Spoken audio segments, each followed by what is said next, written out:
Incoming message. Content creators on the platform OnlyFans, their combined 2023 income was worth $6.6 billion. That's a B. B. Okay. Ironically, the combined value for the NBA total contract for the 2023 to 2024 season was $4.9 billion.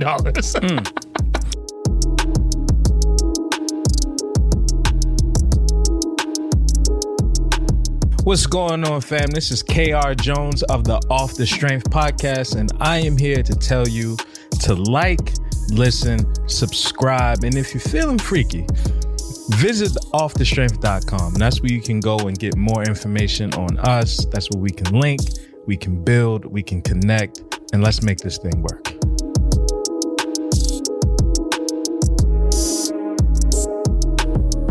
It's a man's world. What's the most basic shit you and your significant other have ever gotten into a fight over in the crib? Hypothetically speaking. Yeah, I'm saying the hypothetical is it's the most basic shit. It's the most basic shit. Imagine it. What you mean imagine? You got no imagination? We got bills to pay. It's a real ass world. You know we bringing me into. You got time to smile and laugh? Like, that's it. You just go hypothetically. That's one step out of reality. That's it. What's good, everybody? What's good? Welcome back to yet another episode of Off the Strength. We'll give you the inside look into all things wellness culture. I'm a trainer called Tony, and of course, with me, I got a gentleman of extraordinary league. KR Jones is in the building. That's right, folks. We are back. And ladies and gentlemen, boys and girls, listeners of all type from near and far, you are now in store for a treat because it's the return of the variety show. That's when we give you our best foot forward. So hopefully you take your best foot forward. You do that two-step, that tango, whatever it is you need to do to make it on through the week with the best goddamn wellness information available. Yeah. Now, Brother Jones, I have gotten into many a kerfuffle, but the one that has tripped me up the most, my friend, is which direction is that toilet paper roll supposed to be facing? I don't understand. What type of households people grew up in? It's supposed to come from the back, part on the left. Imagine like a beard that you pull down that way. If it's over top, just coming straight down, you did something wrong. It's high and heavy, man. Because the angle is off. So then you pull too much and then the roll goes too soon. It's a highly contested event. That's why I'm trying to tell you. Man. It's causing tension in the household. You can't waft. You got to rap. You know what I mean? How's your week been, bro? Man, not toilet paper-esque, but I do understand the trials and tribulations of such. If I had to culminate my week into anything, man, it would be resilient progress. Okay. There were a lot of hurdles I had to overcome, but I did not let none of them stifle my forward motion. Not a nail one. Not a nail one, none of that. I was on pace to walking in my purpose, man. I told you, I'm walking soft on the earth, heavily into my purpose, man, and I will not be shaken or knocked off my square. I like that, man. If I had to give my week a theme, it was down, but not out. Because my man, Brother Jones, I was sick. Listen. I was homesick, down, I'm talking about like 10 pounds in 1 week type sick. You talking Kanye and Cameron, you know what I'm saying? It was terrible. The sample. They saying he down. Yeah. And I know, my man, all I had time was to be homesick and think a little bit. Now, I will tell you, sometimes that leaves you in a good spot, and sometimes that leaves you in a not so good spot, but I did have some good rainy day activities to kind of like break it up a little bit. I got into that fight night show that Kevin Hart just put out. Oh, yeah. I definitely checked that out for a little bit. And you caught up to speed or no? Oh, I caught all the way up to speed. Yeah, man. I see what speed they was really playing at, too. That's going to be another conversation that we dive into later on. Okay. Definitely got into slow horses, too. You ever peep that? No. It's also something that was kind of interesting. I saw it. Now, I got to be... Slow horses. Slow horses. It did not sound like anything that I would ever want to see. Okay. And I saw that it was written by Will Smith. Now, I was shocked to find... That's 2 strikes, brother. That it was not the Will Smith that I thought it was. But I did get into it. It's some like spy shit. And it wasn't the Fresh Prince. Nah, it was not the Fresh Prince. It was some dude from across the pond. Some other dude named Will. You got to change his name expeditiously. That's what I was saying. I was like, yo, how you in the same...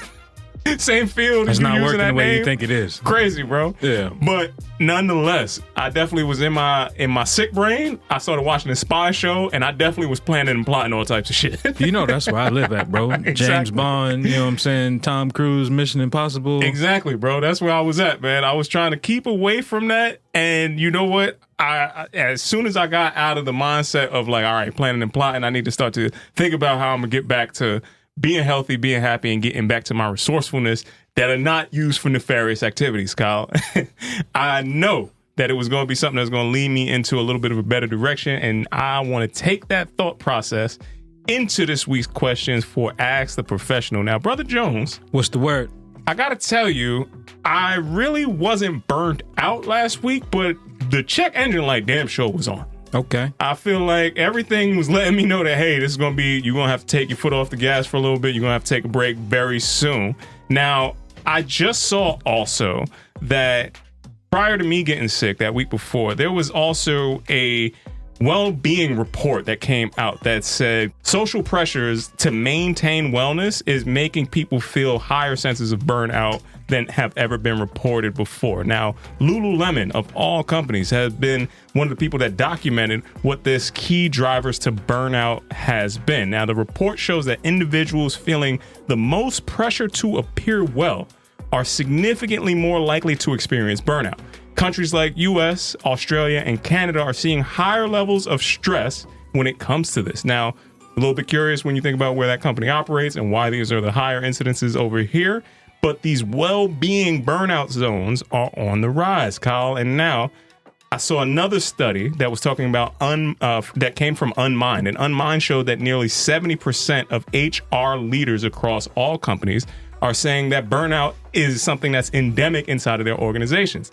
Many of the companies are talking about what the benefits of mental health are, but there's not a whole lot of awareness or meaningful action that you can take to actually make change happen, man. And there's a disconnect between the leadership and where employees actually need to be met that kind of contributes to this whole burnout thing. So I really wanted to get into some questions to explore this, Kyle. Now, Ask the Professionals this week, I want to talk about what are the primary causes of burnout in work and personal life is the first question. And then second to that, because they said it disproportionately impacts people who are in wellness specifically, how does societal pressure on how to appear as a wellness professional affect your well-being and mental health? You just stretched out a lot there from burnout as well as societal pressure. If I'm answering the first question, the first part, just about burnout in work and personal life, I think that happens from overachieving, from not having specific goals, and I'm gonna even throw a little perfectionism in there too, right? Because a lot of times when people get into that wellness journey of theirs, you want to be in the best shape of your life. You want to look the best. You want to feel the best, and you're going to give it your best doing that.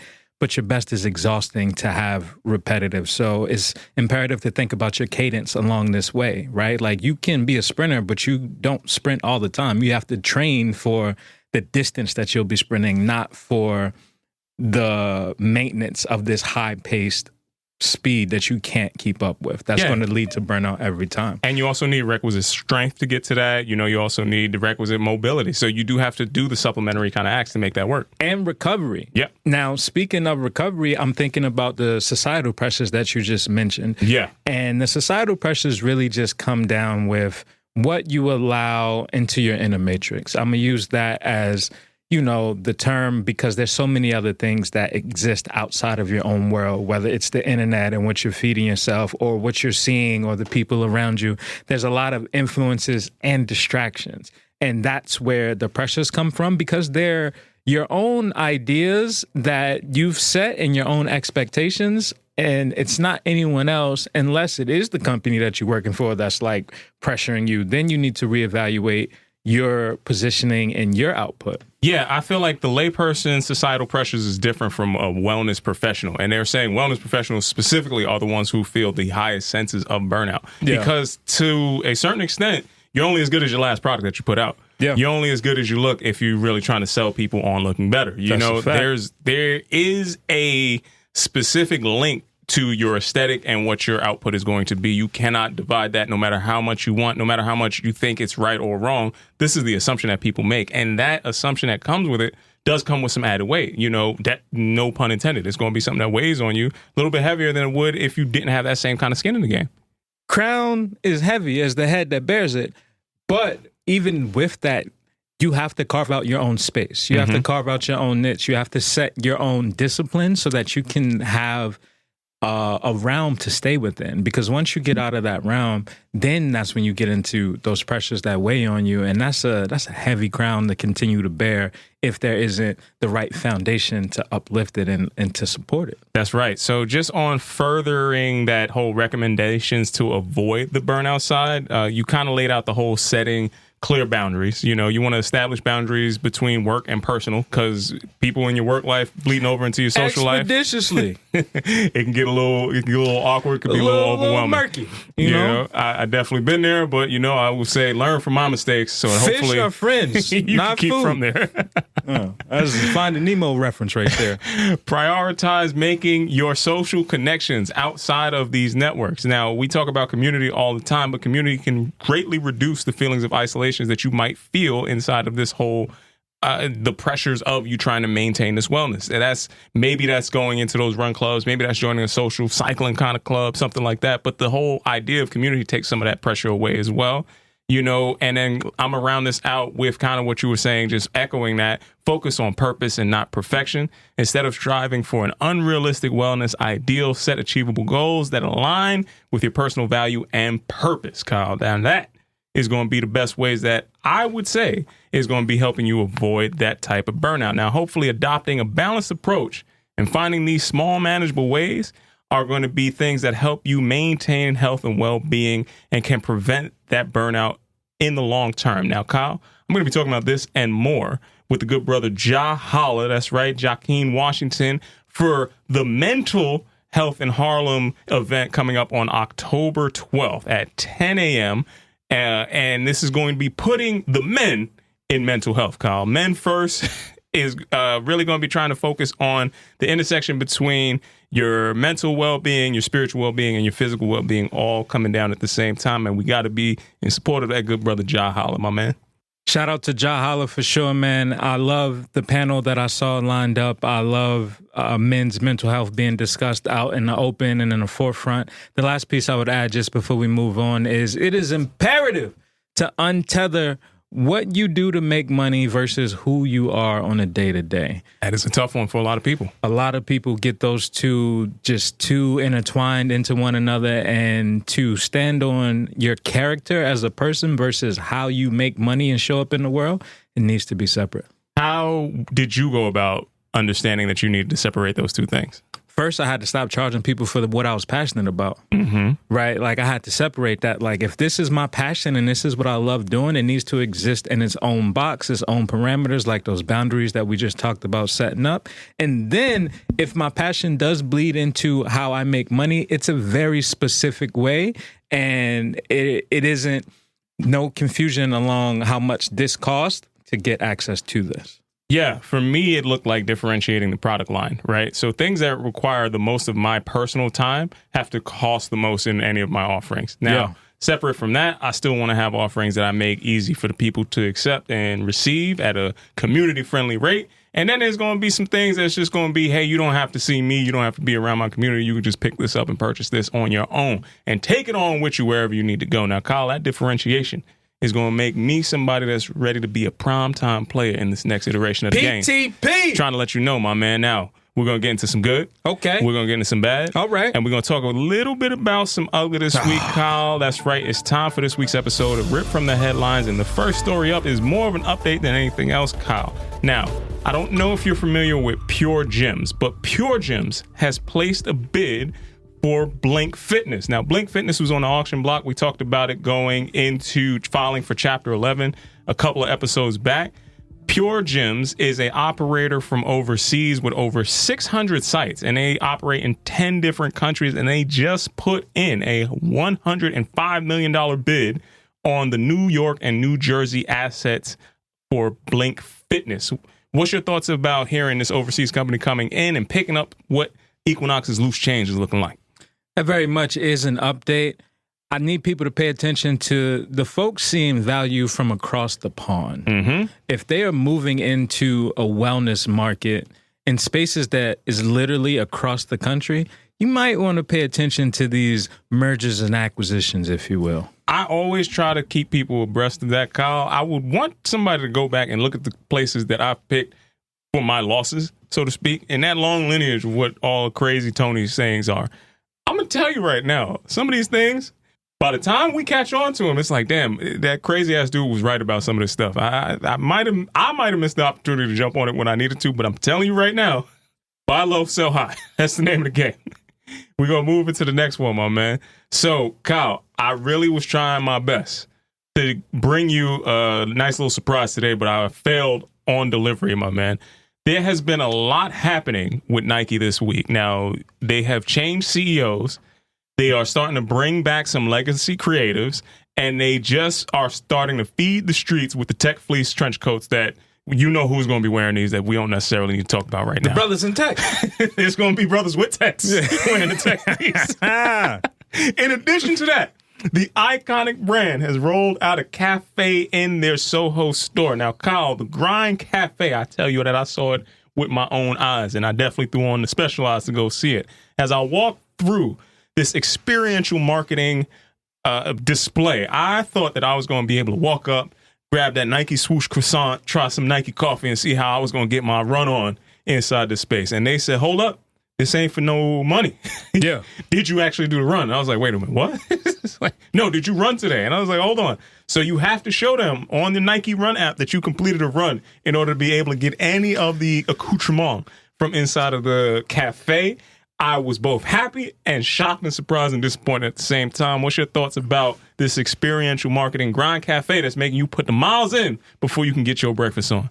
You got to play to pay, Tony. I definitely do. That's the only way that is going to happen for you is you got to do the work. And I do think this is a great idea for them to stand on because they're not charging money. It's sweat equity. That's what we talked about. That's what we've earned in the community. So, again, I can only admire that. I do think it is a bit mobilist, if you will. I don't know what else. Ableist, I think that would be. Sure, it is a bit ableist to not offer croissants and coffees to folks that didn't run, but also you didn't earn it. So, you know, you only get what you negotiate, never what you're worth, Tony. See that you cleaned that up this week. Nice see and that easy. You've been trying to land that plane. It's for the listeners out there. I'm sharp, baby. Next up, we're going to get into the AR glasses war, Kyle. Now, I saw the first pair of cycling-specific AR glasses is coming out, and they're being teased by Bleak Up. Now, I can't tell you. Stop it right there. Are we talking augmented reality? Augmented reality, yes. Why would I need that when I'm cycling, Tony? Because AR is going to be the future, Kyle. I'm again, go back and listen to all of the things that I've picked. I'm telling you right now, AR is going to be the space that far exceeds what VR is doing. Yeah. So the AR cycling glasses, maybe here are a couple of the things that you could do with these, and you could judge whether or not you want these. So Bleak Up has come out with a pair of glasses that will let you not only adjust what's going on with the sounds that are coming in, so you can dampen the sounds, you can listen to your own music. There's also going to be a two-way communicator inside those glasses, and it has enhanced features that you can talk to the camera with to focus on this 1080p forward-facing camera and capture different things as you go along. So I'm looking forward to seeing what these look like. Especially the walkie-talkie kind of feature while you're riding around, because that could be pretty clutch. But not to be left in the shadows over here. Meta said, okay, y'all coming out with the sports-specific ones. Let me show you what the new line of Meta glasses is looking like. Now, dropping the new Ray-Ban Meta updates, Kyle, live time translation was one of the primary features that they rolled out with. So they started to let Mark Zuckerberg have a full conversation with these AR glasses on, and it was direct translating Spanish to English what was going on. So two people speaking completely different languages, saying words to each other, and hearing what's being translated live inside of the glasses. I was like, okay, I didn't think we were going to be here that fast, but now we're here. And then last but not least, they came out with the Orion. Now, the Orion is a little chunkier than what I would like, but the Orion looks like it's blending together that VR and AR world. So they're giving you some more of the features that you would see in the Oculus with the hand gestures, and you could do all the different haptic kind of feedback things. Plus, it's actually projecting things on the field of vision that you're seeing out there. So all of these pieces came together. And here's my key takeaway. Tech is moving a lot faster than I thought it was going to be. And then not all CEOs should also be your demo guy, because I swear to you, every time I see Mark Zuckerberg, the AI machines are sounding more and more like people, and he's sounding more like a machine. It's like, yo, I know everybody wants to get off that whole Steve Jobs where he could be like, yo, I could be the person in charge and I could be the person to tell you about it. He never gives me confidence in anything he's selling. It's like, yo, why do we let the dude that is terrible at socializing dictate what all of socializing is going to look like going forward? It's like, how, the day that somebody can explain that to me, I will feel a lot better about the situation. It's money, Tony. That's how. How do you feel about hearing all of this? Nothing more. It's nothing less. It's money. I am glad that you're covering such an important topic because, as you alluded to, this tech is moving at a train that's way faster than most people even bought tickets for. Now, secondarily, as much as I love hearing about these advancements, I'm thinking about the repercussions. There's always two sides of the coin, right? And my mind goes, tech is getting smaller and a lot more equipped, so to speak, right? Like if I can talk, have AR capabilities in my glasses and potentially video, film, sound, and real-time language translation. Yeah. What the fuck is that doing to my brain? What is that doing to everything else that exists on my head? Because that's a lot of data. That's a lot of Wi-Fi. That's a lot of vibes and frequencies that are being fed into me. Yeah. Right? Like on top of the information that I'm already getting and picking up. Like we fantasize and often romanticize about what the world of the future looks like. And now that we're stepping into it, I'm a bit hesitant. Call me a analog dude in a digital world, but I like my old specs. You know what I mean? And I don't always need the new tech. From time to time, I might be interested in it, but all of this is quite eye-opening, if you will. Well, you also mentioned romanticizing and fantasizing, Kyle. Okay. Now I'm going to get into this last story, and this last story also has multiple parts. You know, this is also going to be in the signs of the times, hustlers are hustling kind of edition coming across. Now, selling that puss. You don't... You're not far off, Kyle. I knew. Now, we have had conversations about teachers being fired for their OnlyFans accounts. Yep. That are more lucrative than their salaries, and they are making this choice every time. Did you see that this week, content creators on the platform OnlyFans, their combined 2023 income was worth $6.6 billion? That's a B. B. Okay. Ironically, the combined value for the NBA total contract for the 2023 to 2024 season was $4.9 billion. She said 60. 6.6 billion. 6.6 was OnlyFans. 4.9. NBA's 4.9. I'm going to tell you that it's not going to be hard to find some of that NBA money in that $6.6 billion. Not at all. That's cross-contamination at its finest. You know? The times are definitely lusty, my friend. For sure. And when things get tough, creators get to creating, and the teachers are now starting to run the table on this. But I'm going to tell you, Kyle, I was inspired by one creator that decided to zig when everybody else was zagging.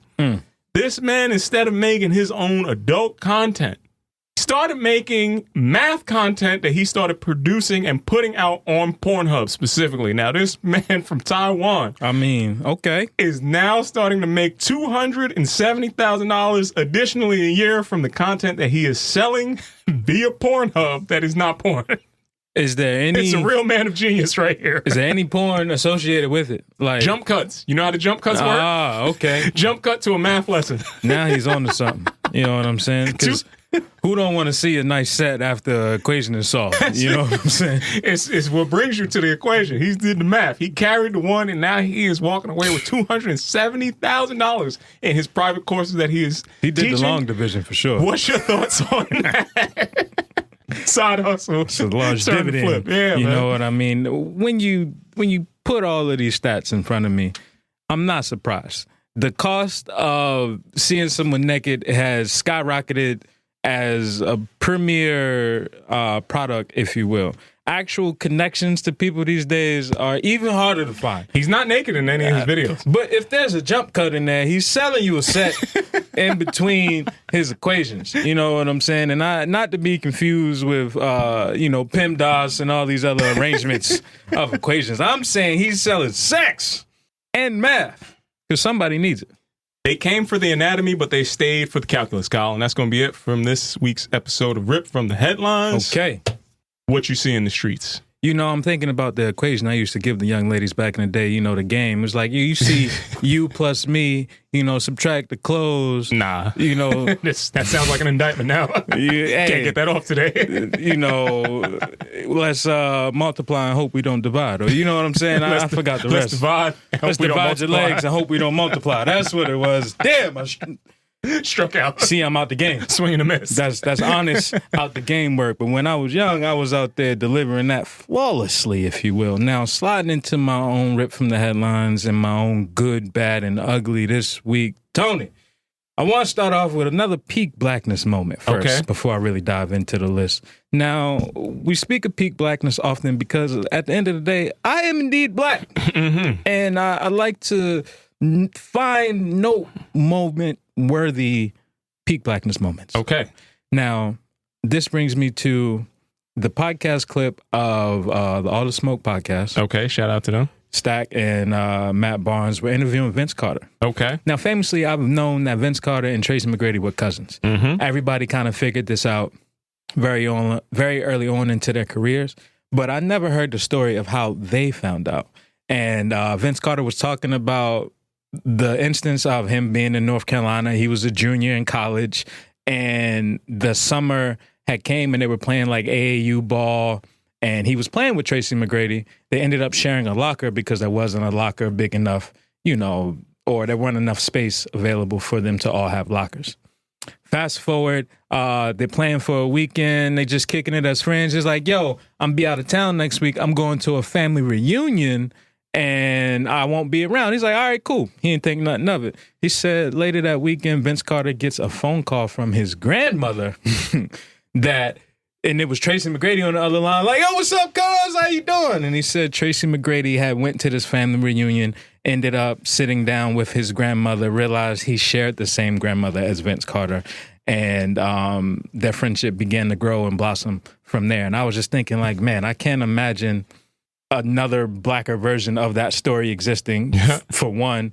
For two, playing with your cousin your first year in the league in Toronto, that was like the only, international team at that point, man. It had to be crazy. And you mix that with Vince winning the dunk contest and all of that. It was a very specific time in peak blackness. Yes, I definitely say that. And there was also Vancouver Grizzlies. They gave you those too, but we swept those over very quick. We didn't care about them at all. Them jerseys was a little tough though. Not better than the Detroit Pistons that they, nonetheless.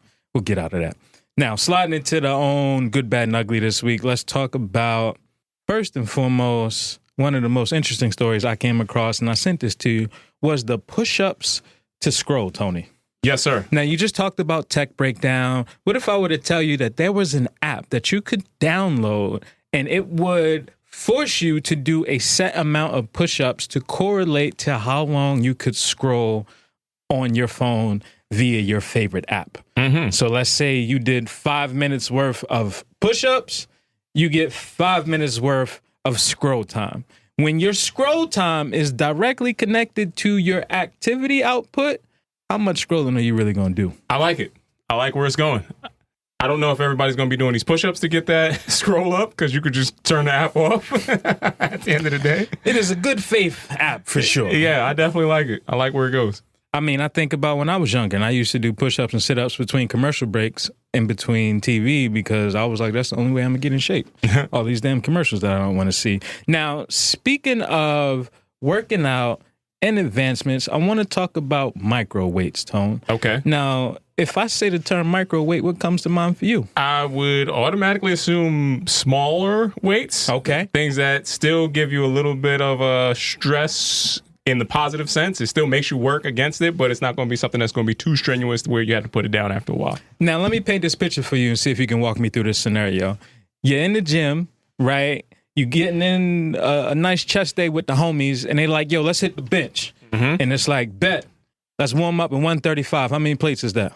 That is 145 plate on each side. And he's like, all right, man, bump it. Let's go 225. How many plates is that? 225 would be 2 plates on each side. He's like, yo, let's take it to 315. How many plates are that? I'm walking out of the gym because this person doesn't care about my well-being after that. But that's 345. That's 3 45-pound plates on each side. Which is 645 plates that weigh an awful ton to put up and back onto this bench, right? I've been there before, and often the dude who lifts the less has to be the one to take the weights off because everybody else got their lifts. I don't know what type of jail setup you got going on, but I ain't going through all that. I bring all that up because I'm looking at micro weights, Tony. Now, micro weights is a way to easily put up to 60 pounds onto the bar without having to lift multiple 45-pound weights. I like it. Right? Do you think that this is a good tech advancement? Give the people a screenshot of what it is that you're looking at. So it's a system that allows you to, it looks like, incrementally bump up the weights with a, I would say, almost like a selectorized style increase. I don't know what those little nodes are, but they got to be. Weights. Yeah, I'm saying I don't know how much they are individually, but there's about like 5 or 6 different, it looks like bullets going into a chamber that you load up on the side of the bar. Snub nose, 38. Yeah, that's exactly what shooter. That's kind of what it looks like, but they're weights that are going inside there. I think it makes sense, but you got to be such a fitness nerd to need this that most people probably won't get the best benefit out of that.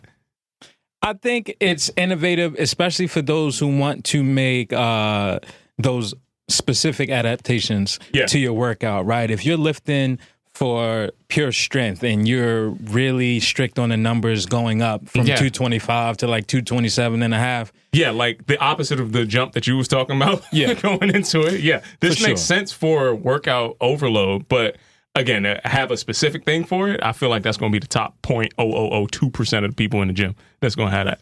I feel like more people should have this than Orion glasses or Bleaker Up or whatever else you was talking about. We're going to slide out of that, Tone. We're going to slide into a food crime. Okay. That has taken place. Now, you know I hate to cover this kind of stuff, but damn it, if I don't do it, who's going to do it, Tom? Mm-hmm. Now, what if I were to tell you about a pizza cone? No. Famously, last week, we talked about putting your resume on a pizza box to get noticed. What if I were to tell you they are making pizza cones? This looks, again, I'm just confused as to like where we going as a society. Now, imagine a cone from an ice cream, like the literal cone shape that you hold in your hand, but it was dough. And in that dough, there's some sauce, there's some cheese, there's some pepperonis. Fam, I'm not going to all lie. Shaped into a pizza. It's really just a calzone with an open end on it. It's not really that big of a calzone it's not that's cone shaped. They flattened up the top of a calzone and just made it look like something that it wasn't. I can't tell you that this is the biggest innovation, but somebody on TikTok going to eat it. More power to you. Somebody created that device to make a pizza cone. Because I don't know what else you would use that specific shape for. I don't know. I'm not sure. I'm not understanding it. But hey, more power to you. If you want to eat food that comes in fun shapes on on your phone, go for it. Knock yourself out. Food in fun shapes. That's what people are doing. It's now. enough for me to just leave this topic alone. We're going to slide out of that. I hate to cover the food crimes, man, but damn it, somebody got to do it. I got to blow my whistle when I see a flag on the play. I'm okay with you doing that. I just was like, this is a calzone. It's really what it is. Sliding out of that. We're going to get into our Raising the Bar segment this week, Brother Tone. Let's raise it up, man. Ladies and gentlemen, boys and girls, listeners of all type from near and far, you're now in store to raise your bar. Now, Brother Tone. Yes, Carl. This week in particular, I want to talk about the importance of making your presence known. Mm-hmm. Now, let me take you back to 2003. Right now, and this time in my life, I am starting 6th grade. LeBron James is dominating high school basketball around the US of A, and he is getting ready to get drafted into the NBA. Okay. You get what I'm saying?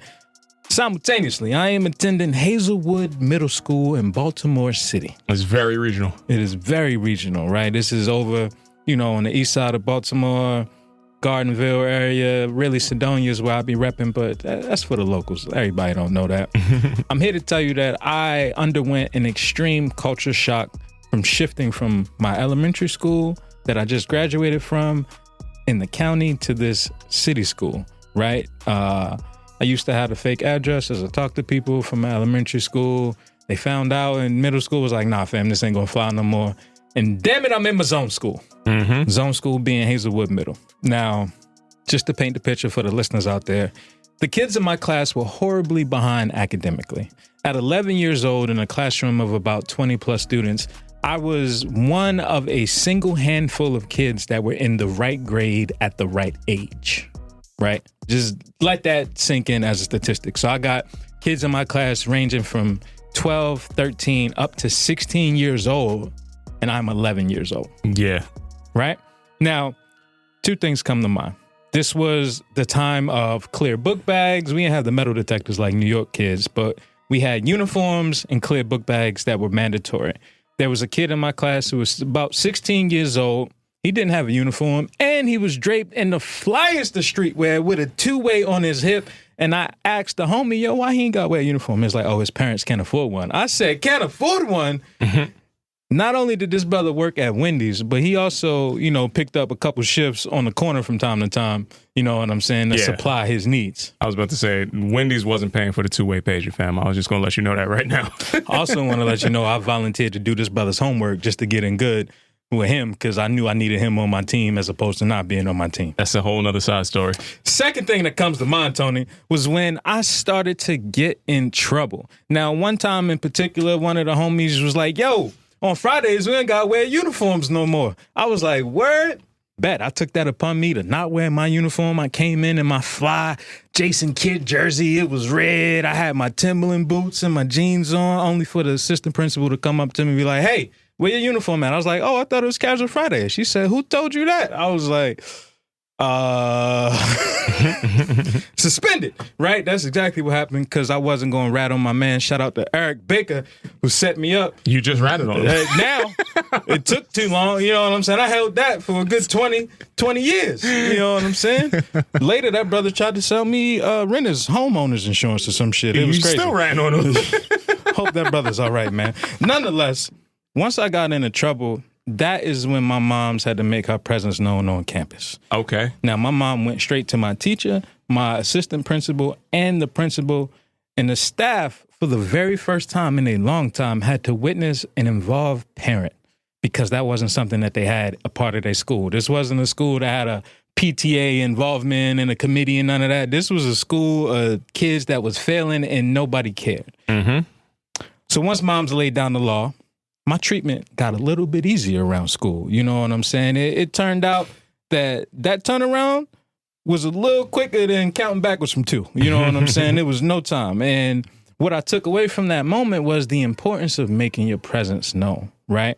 Now, my mom showed up, was like, I don't care what y'all got going on over there. This not happening over here, and y'all need to treat me differently. Now, Brother Tone, I've broken bread with you and your moms on numerous occasions. We done shared stories. Can you recall a time specifically where your mother's presence was known and it had to change the beat of the drum and cadence for you? Yes, multiple times. None of those times are times that she gonna want me to share on here. Just give me one. You know what I'm saying? Just talk to me. Yes, multiple times. There was plenty of times in school. Again, my mother is a very nice Christian woman today. Yes. Today, for sure. Present day. She is a church-going, faith-based woman that God-fearing. I definitely hesitate on showing the parts that we both kind of grew up together at certain points in life. Yeah, for where sure. There was a different, I would say, outlook on the world where her presence was definitely asserted and known. And yeah, there was never a miscommunication that happened once she had to let herself be known, especially in school. I could think of a very specific time, but I know she don't want me to tell that on the show. So I'm going to save you. I'll take it on for myself. Okay. I'll tell you that my presence had to be known and asserted in a lot of different ways throughout the course of my life. The day that I learned how to do that absent of all of the friction side was the day that I started to actually make the progress that I needed to make. And that kind of looks like you could still be just as assertive. You could still stand on business as everybody else says, but the work is the work. At the end of the day, a lot of people could judge you for all of the different things that you may or may not be doing that they would align with. But if they see you working consistently, okay, now I got to look at him and got to be like, okay, this person's going to work different. any of the jobs that I've ever had, any of the places that I've actually gone out and applied for, the work has been the thing that's, here I am, here's where I'm going to be, here's how you have to address me going forward. Respect is non-negotiable, value is non-negotiable. This is what we're going to be doing going forward. And that has been something that's been the overarching kind of theme that I keep trying to live in my life right now. Okay.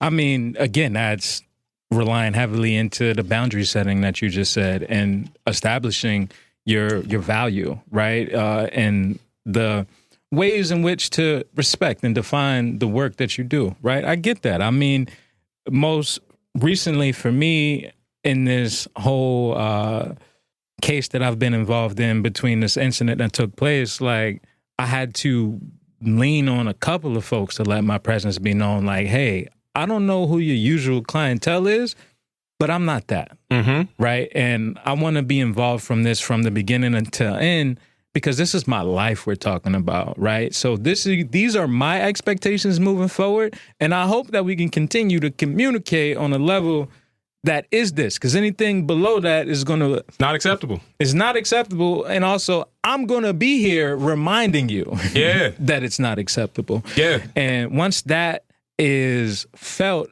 I think it does give that shift that's needed to really make progress happen, because it is uncomfortable, right?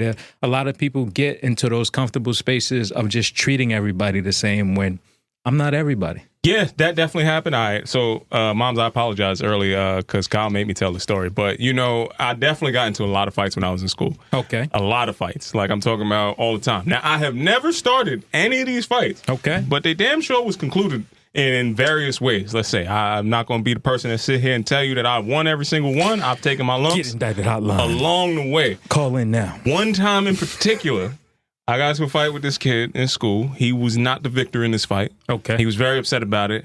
Like, we was friends at one point, then got into that static, got to a different side. He came back up to the school the next day with a stick and was like...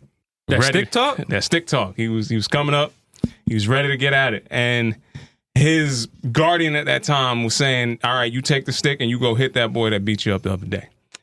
This is when my mother had to let everybody know, if your son comes over here with that stick, I'm not just going to beat him. I'm going to beat you and the principal at the same time.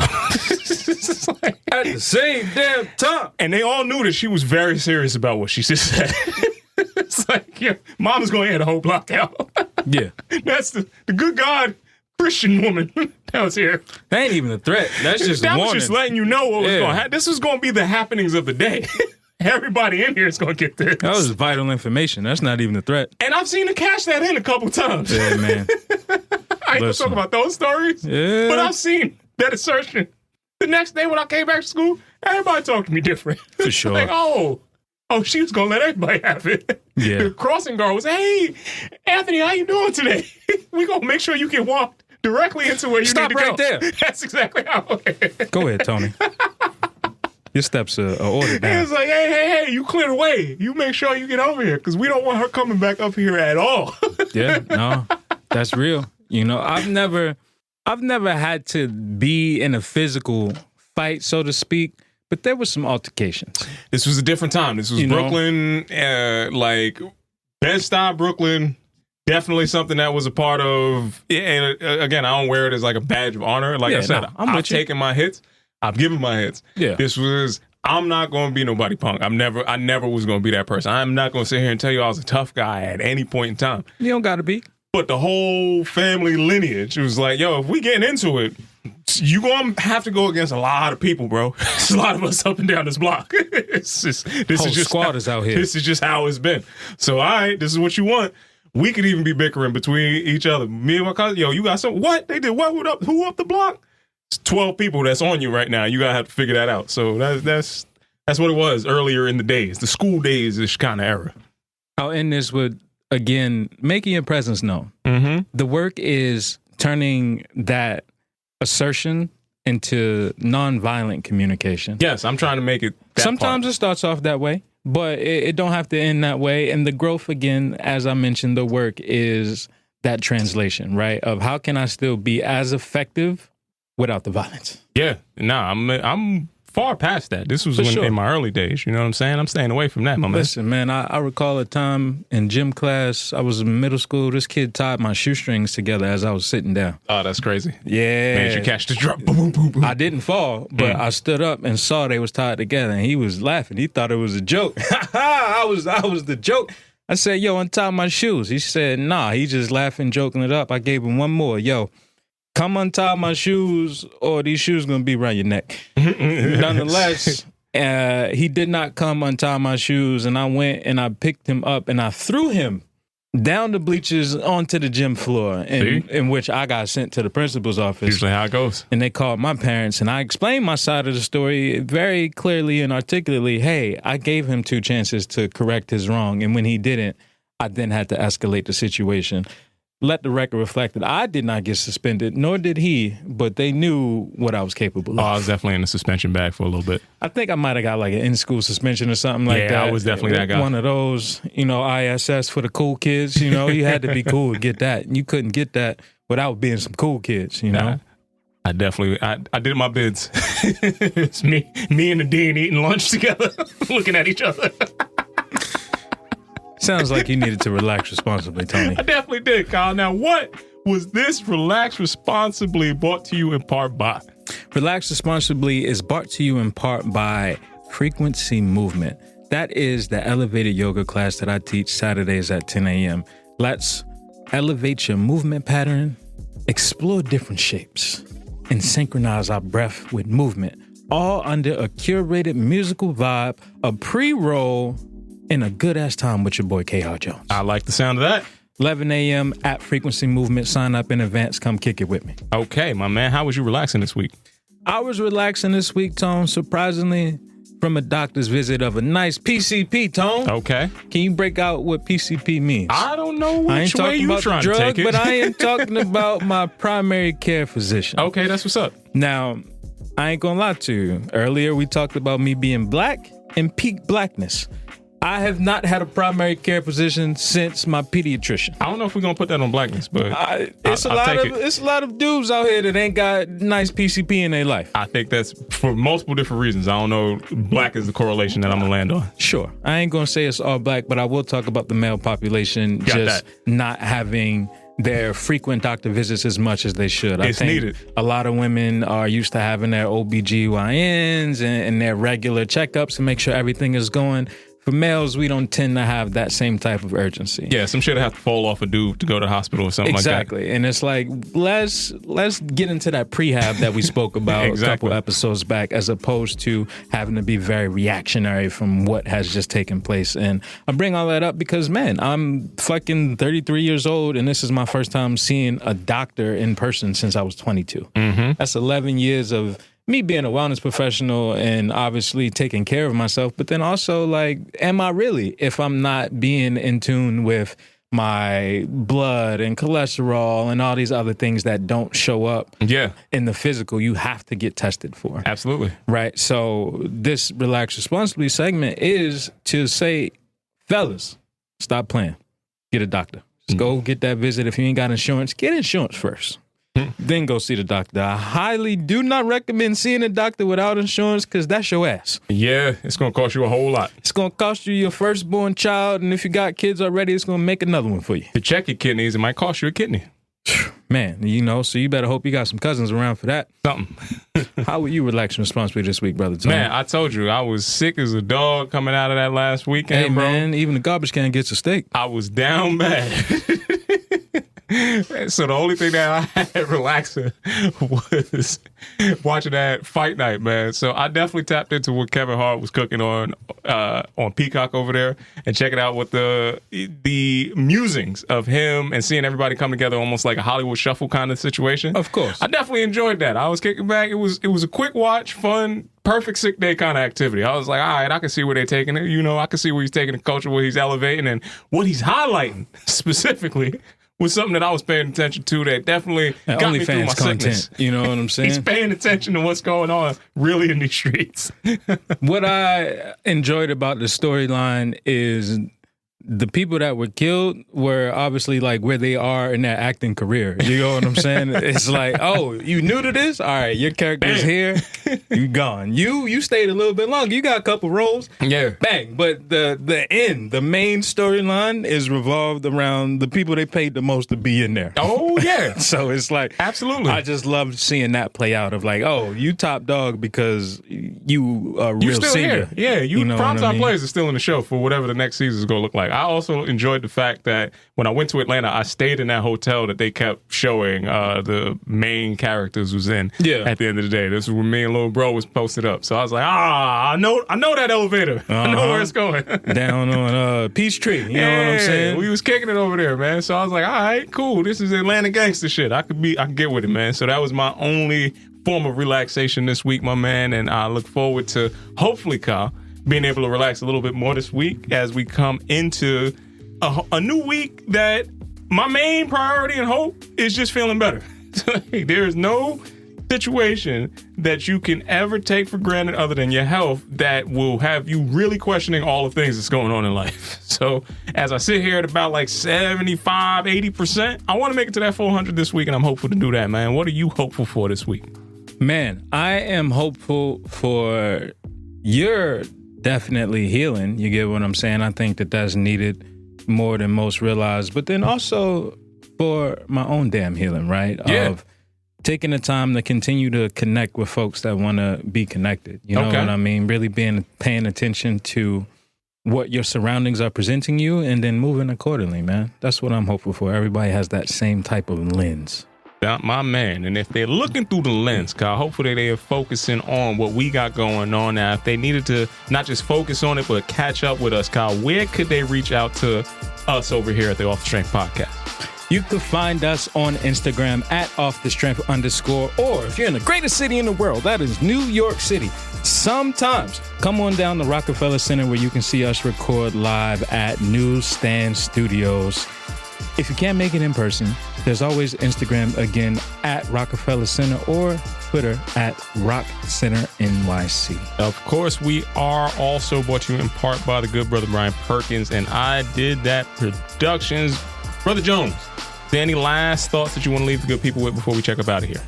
Wash your hands, be kind, and tell the truth, shame the devil.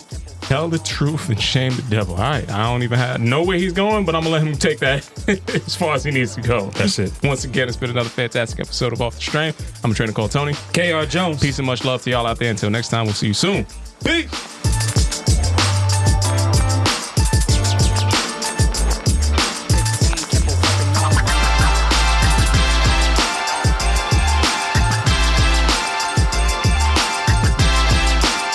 What's good, everybody? I'm a trainer called Tony, and I am here from the infamous Off the Strength podcast, asking you today, listeners, viewers, wherever you may be, to please like, listen, and subscribe to our podcast. This is how we're going to continue to be able to deliver you the best goddamn wellness information out here. So if you want to keep hearing this and you want us to keep growing, you are a part of this show just as much as anything else. So please go to offthestrength.com. Make sure you check out our blog.